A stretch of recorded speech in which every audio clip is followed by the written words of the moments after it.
Rádio Cultura de Valença está entrando no ar o programa Em Defesa da Vida, um programa sob o patrocínio do 24º CEU, Conselho Espírita de Unificação de Valença e Rio das Flores. A apresentação, Olímpia Maria dos Santos e convidados. Caro ouvinte, cara ouvinte, boa noite. Obrigada por você mais uma vez nos ouvir.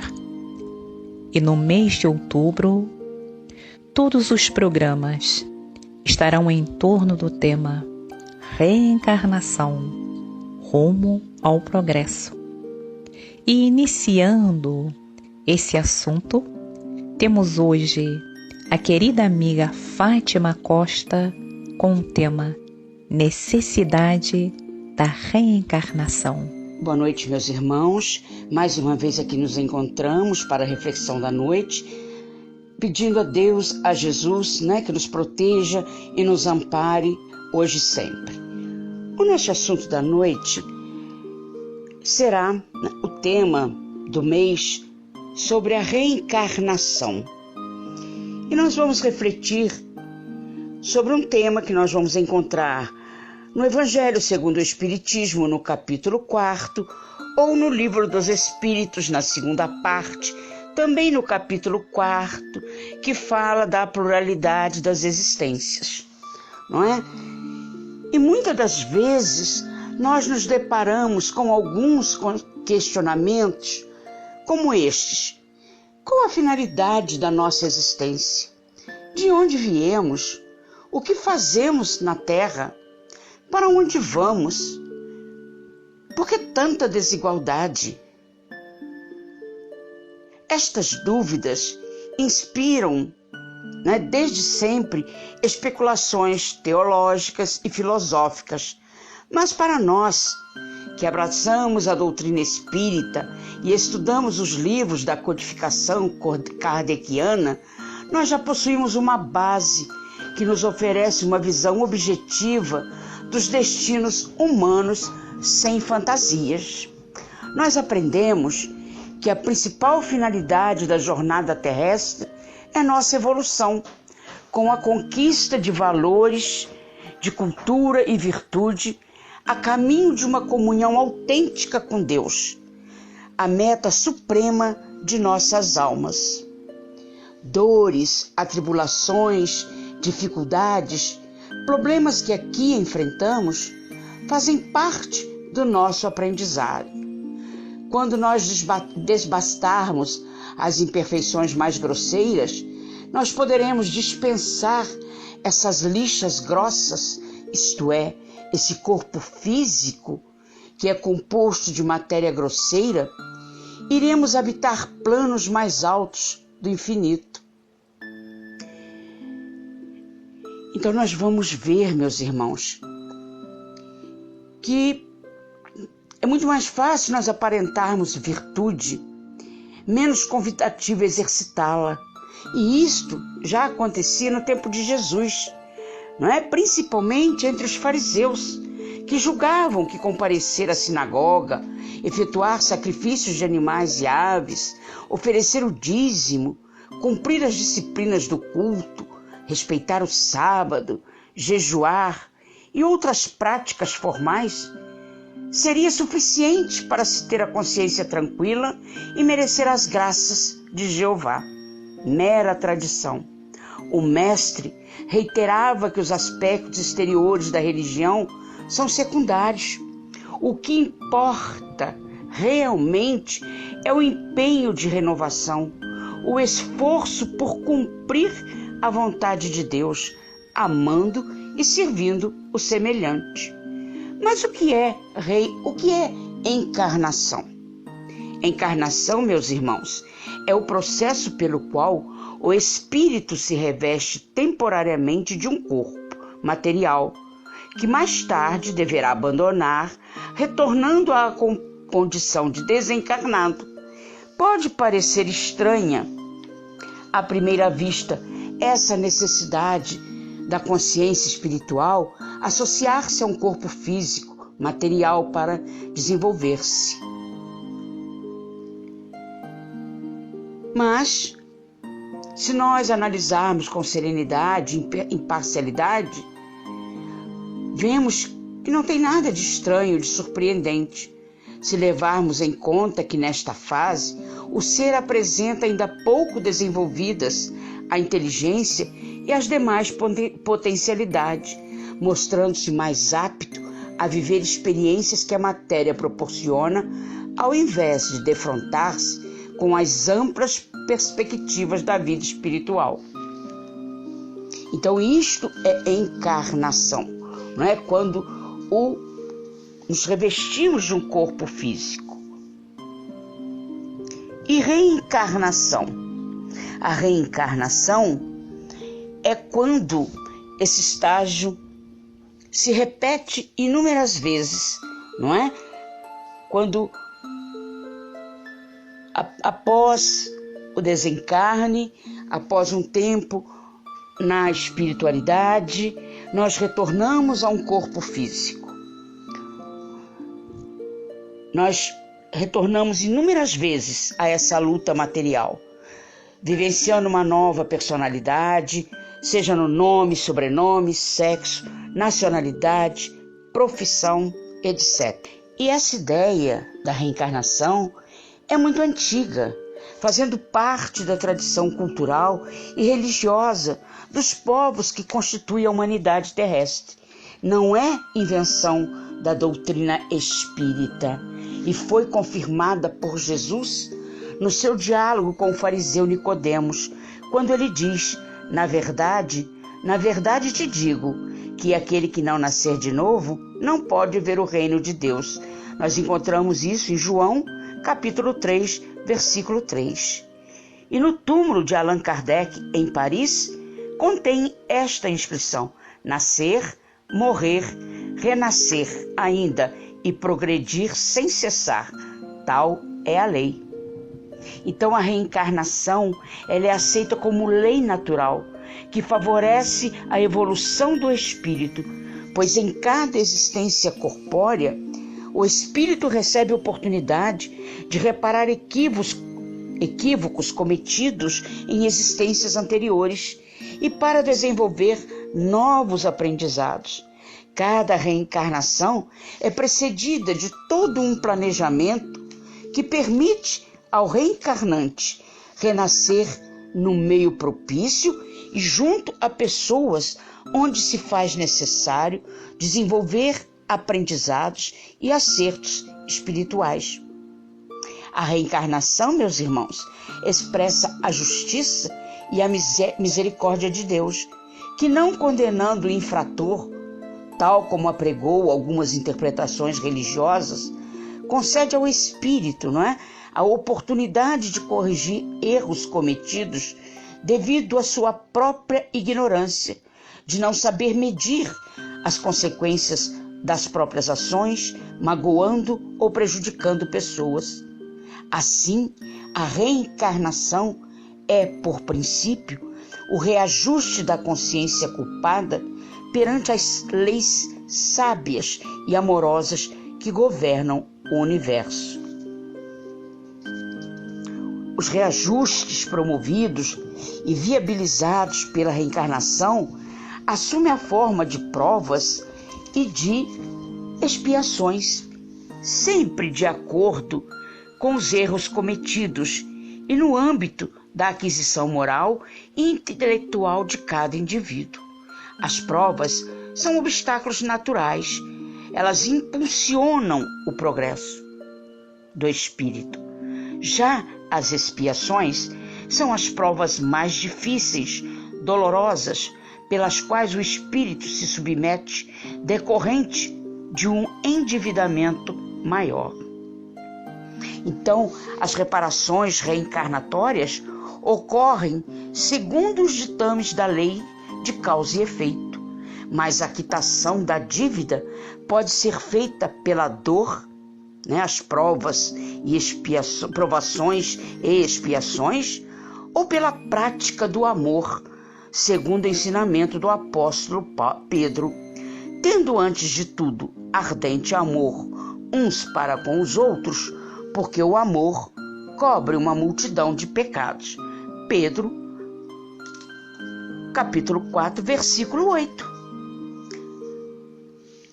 Então, meus irmãos, a reencarnação para nós é uma bênção, não é? É Deus nos ofertando a oportunidade de uma nova experiência para a nossa evolução, de repararmos erros que cometemos por nossa ignorância.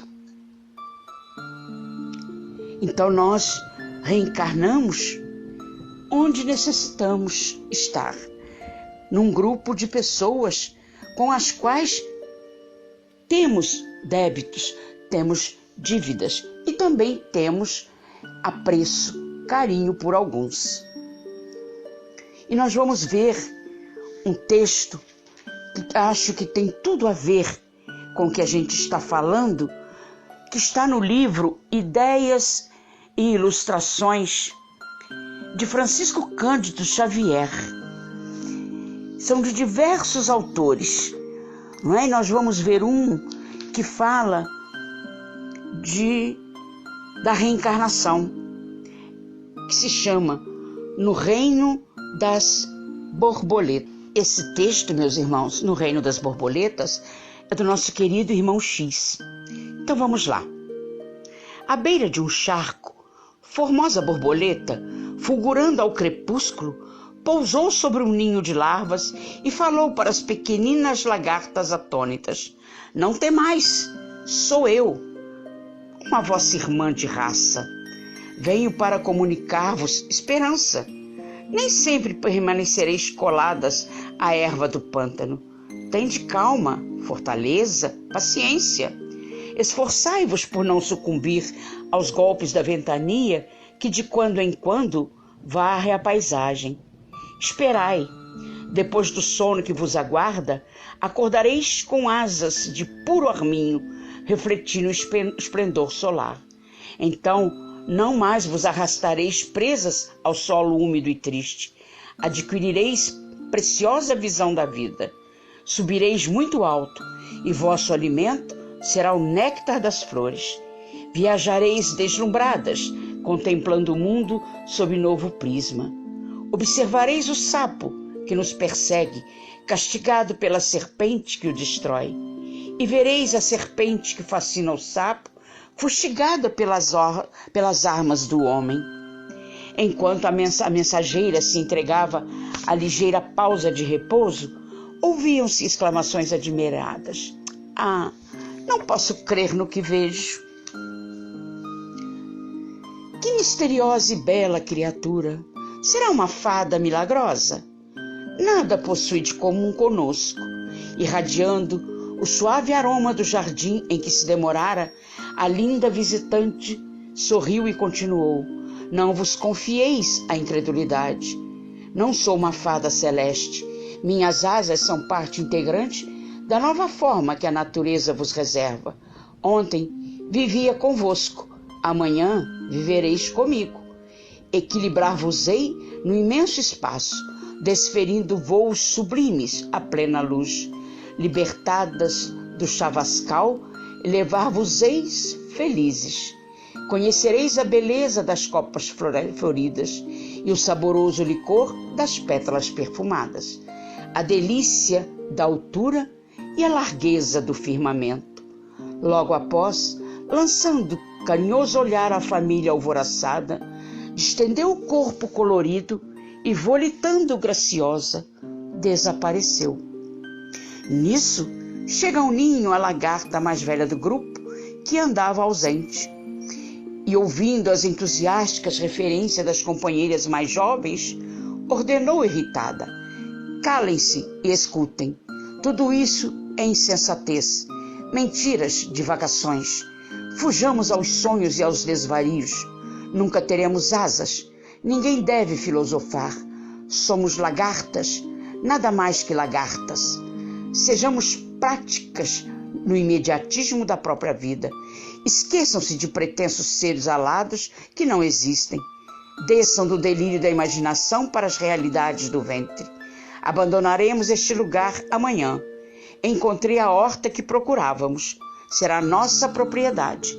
Nossa fortuna está no pé de couve que passaremos a habitar. Devorar-lhe-emos todas as folhas. Precisamos simplesmente comer, porque depois será o sono, a morte e o nada, nada mais. Calaram-se as larvas desencantadas.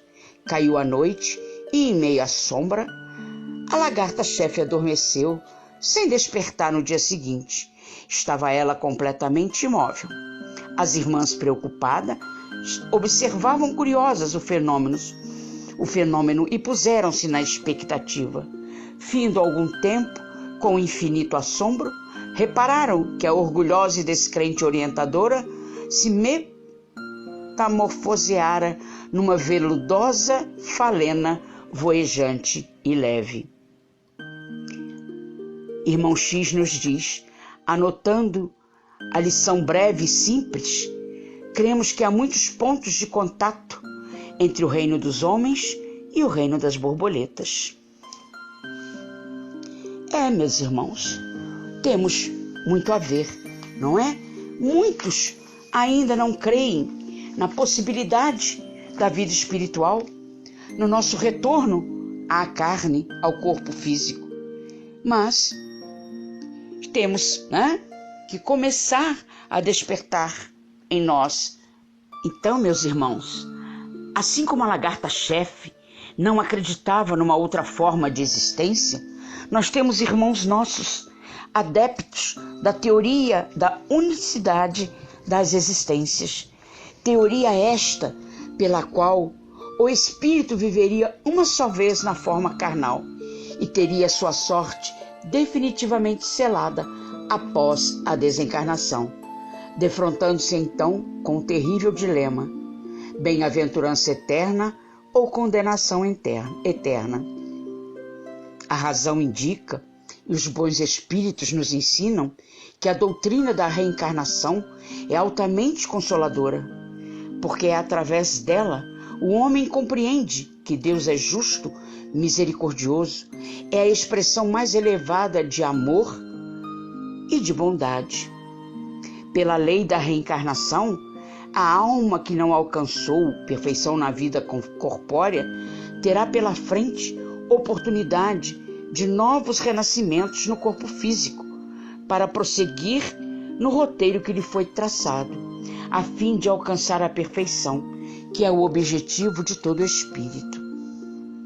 Todos nós já tivemos muitas existências, pois é indubitável que nós não poderemos atingir o estado de pureza numa só vida terrena, geralmente tão cheia de percalços, de obstáculos de toda sorte, de forma que pela reencarnação nós expiamos as faltas cometidas e poderemos assumir o compromisso de novas provas redentoras, regressando à arena de luta que é a Terra ou outro planeta.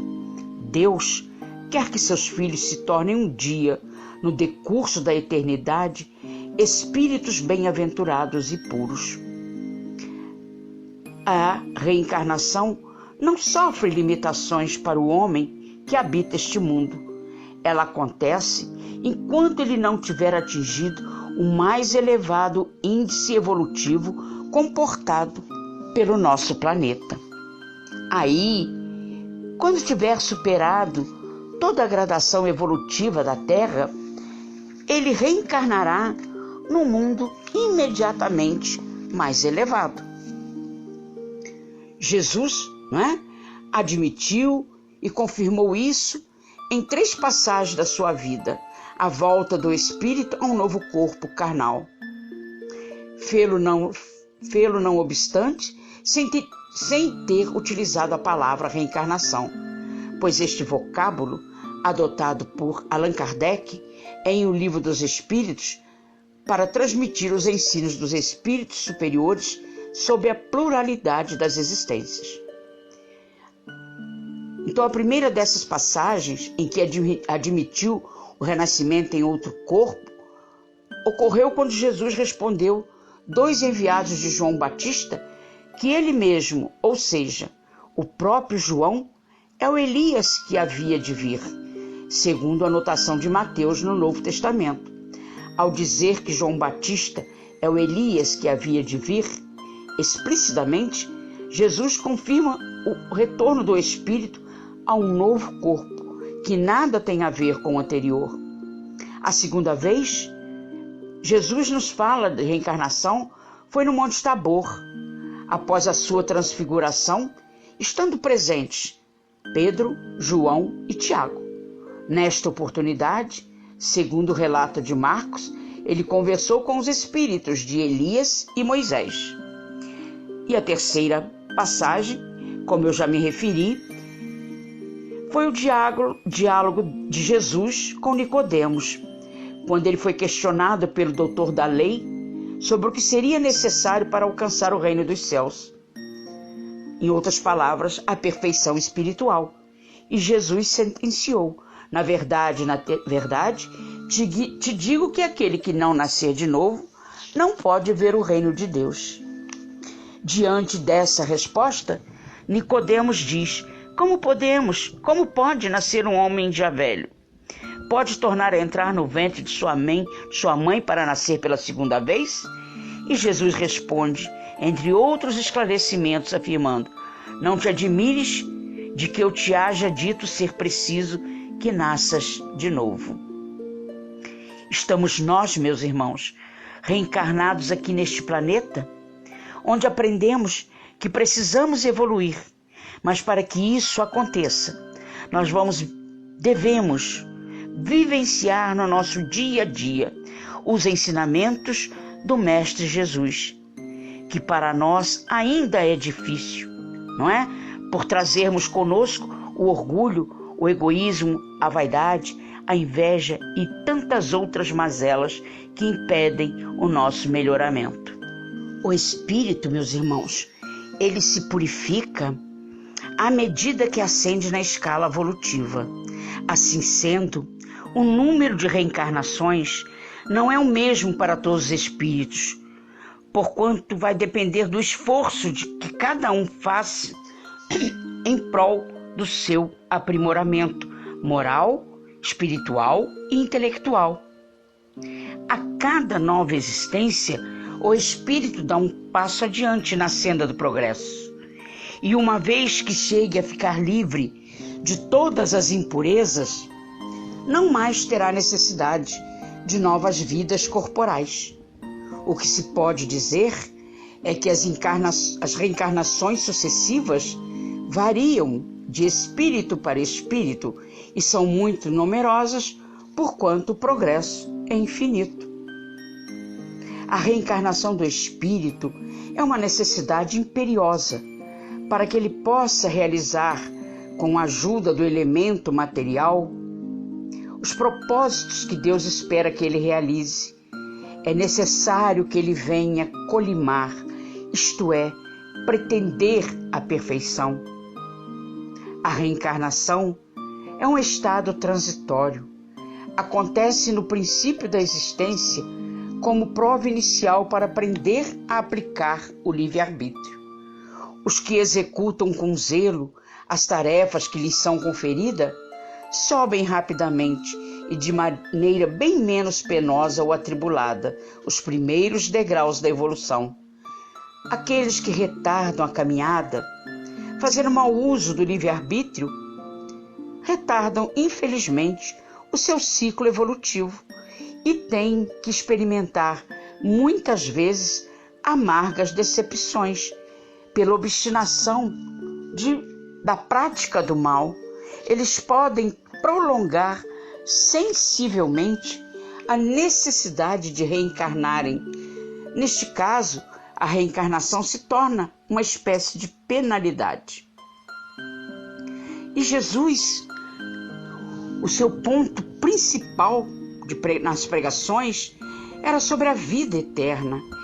Era em torno da vida eterna que sempre giravam os maravilhosos conceitos da sua filosofia, da sua doutrina de verdadeira fé, de amor puro. No Sermão do Monte, não é? O Mestre Jesus, o que ele faz? Ele consola os sofredores, os humildes, os perseguidos, os mansos de coração. Nada lhes dava presentemente, senão a certeza da felicidade na imortalidade. A reencarnação é equitativa e justa, porque ela faculta aos espíritos realizarem em novas existências corpóreas o que não puderam fazer ou concluir numa vida antes. Por que às vezes não puderam fazer ou concluir numa vida antes? Porque não quiseram, porque se desviaram do caminho, não é? Usaram o seu livre-arbítrio de maneira errada, não querendo seguir pelo caminho da prática do bem, da caridade, do respeito ao semelhante. Preferiu seguir pelo caminho da porta larga, das facilidades, não é? E isso faz com que a sua evolução, o seu progresso seja retardado. Mas não retroage. Ele pode retardar ou até parar, mas ele não retroage. O que ele já conseguiu, continua. Então nós vamos ver que nós temos muito, né, que aprender ainda. Não sejamos como a lagarta mais velha que não acreditava no que as outras relataram para ela. Nós temos todas as oportunidades. Basta querermos, basta seguirmos aquele caminho que Jesus nos apontou, aquele caminho no bem, na fraternidade, na solidariedade, para que possamos, assim, irmos atingindo o nosso progresso. Então nós estamos aqui, meus irmãos, reencarnados neste planeta para aprendermos que precisamos evoluir. Mas para que isso aconteça, vamos vivenciar no nosso dia a dia aqueles ensinamentos tão simples, tão fáceis do Mestre Jesus, mas que para nós ainda é difícil, porque trazemos ainda conosco o orgulho, o egoísmo, a vaidade, a inveja e tantas mazelas que nos impedem de melhorarmos. Mas nós precisamos ter boa vontade, temos força de vontade para comecemos a mudar, para nos tornarmos melhores, para continuarmos na nossa trajetória. Vamos fazer um paralelo, meus irmãos. Vamos dizer que nós estamos, que aqui é um planeta que serve para nós de escola. Então, nós sabemos que até a criança chegar da pré-escola à universidade, a um curso técnico, há um longo caminho a ser percorrido. E que ao longo deste caminho, ela pode passar por diferentes instituições. Então o paralelo é esse. O universo pode ser visto como uma imensa rede escolar, onde o diretor é Deus, que através das suas leis sábias e imutáveis é infinitamente tolerante, justo e amoroso, e ele não aceita nenhum outro resultado que não seja a formatura com louvor de todos os alunos que ingressaram nessa rede escolar. Não, ele dá infinitas chances de recomeço, por mais que um aluno repita o ano, mude de escola, pare de estudar, retorne, o dono da rede escolar nunca desiste de vê-lo formado e sempre vai lhe oferecer uma nova chance. Então, meus irmãos, nós estamos aqui numa escola aprendendo. Por quê? Nós fomos criados simples e ignorantes, mas destinados à perfeição. A lei da evolução, ela rege todos os seres e todas as coisas. E o percurso evolutivo do átomo ao arcanjo é imenso. É impossível de ser percorrido numa única existência. Empenhemo-nos, portanto, tanto quanto possível na nossa reforma íntima. Busquemos a cada dia sermos pessoas melhores do que no dia anterior. Analisando continuamente nossos pensamentos, nossas palavras, nossas obras, disciplinaremos nossa conduta para torná-la uma conduta verdadeiramente cristã. E nós vamos ver que nós temos a oportunidade de sermos melhores sempre. E vamos ver agora aqui uma poesia chamada Estações da Alma, de Ana Cláudia Bittencourt. O ser espírito leve mergulha na carne, faz vibrar a música de viver, traz latente a esperança de vencer, buscando no bem de hoje acender a estrela da noite, recomeçar, renascer. É tempo de aprender, primavera de emoções. É tempo de sorrir, verão nos corações. Tempo de armazenar, outono semeia ilusões. Chega o inverno, dor bendita, vai pôr em prova a vida. Reconduz o orgulhoso a caminho da humildade. Brilha a vossa luz, pois em verdade, após sofrimento, alma alcança a liberdade. Que possamos um dia, meus irmãos, alcançarmos a nossa liberdade, voarmos para planetas melhores, nos tornarmos espíritos bem-aventurados e puros. E assim, agradeço a oportunidade, rogando as bênçãos de Deus, nosso Pai maior, e do nosso querido Mestre Jesus, que nos abençoe, nos guie, nos proteja na nossa jornada. Graças a Deus.